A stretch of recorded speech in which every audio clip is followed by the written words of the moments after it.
Good day everyone. Today I will be presenting the key points on laws that regulate restaurant and tourism-oriented establishment. This topic is essential in understanding how businesses in the hospitality industry operate within legal boundaries to ensure safety, quality service, and consumer satisfaction. Introduction. To start, restaurant and other tourism-oriented establishments are heavily regulated because they greatly impact public health and consumer safety. These businesses must comply with specific laws to maintain hygiene, service quality, and customer well-being.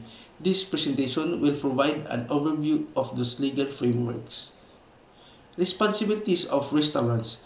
Restaurants carry several key responsibilities. They must maintain hygiene and proper food handling standards to avoid contamination, provide excellent customer service, and ensuring guest safety is also crucial. Additionally, businesses must secure permits from local authorities and follow waste management and fire safety regulations to operate legally and effectively.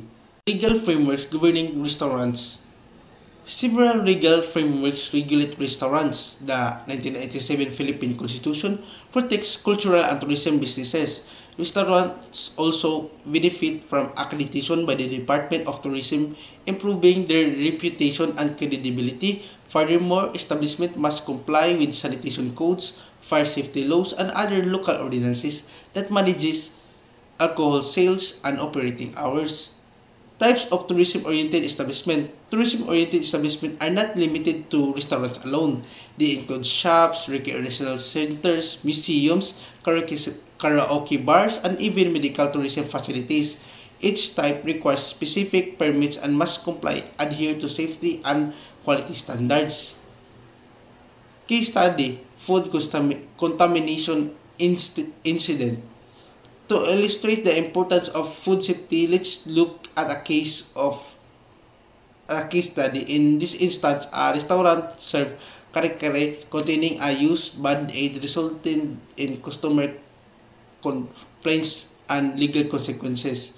This highlights the importance of proper food handling, inspection, and employee training to prevent such cases.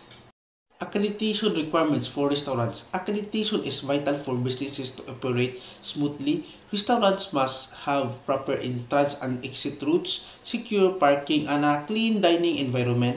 They are also expected to maintain food presentation standards, provide excellent service, and comply with fire and health safety regulations. Role of local government and regulations.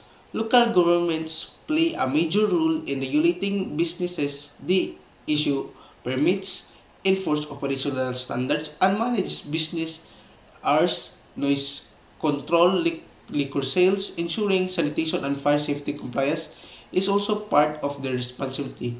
Penalties for violation. Failure to comply with these laws may result in penalties such as fines, business suspension, and even closure. In cases where public health is compromised, criminal charges may apply. Moreover, businesses that fail accreditation standard risk losing their credibility and customer trust. Conclusion. In conclusion, the regulation of restaurant and tourism-oriented establishment is vital to public safety and growth of the tourism industry. By allowing these regulations, businesses ensure customer protection, improve their reputation, and promote sustainable development in the hospitality sector. Thank you, and that's all.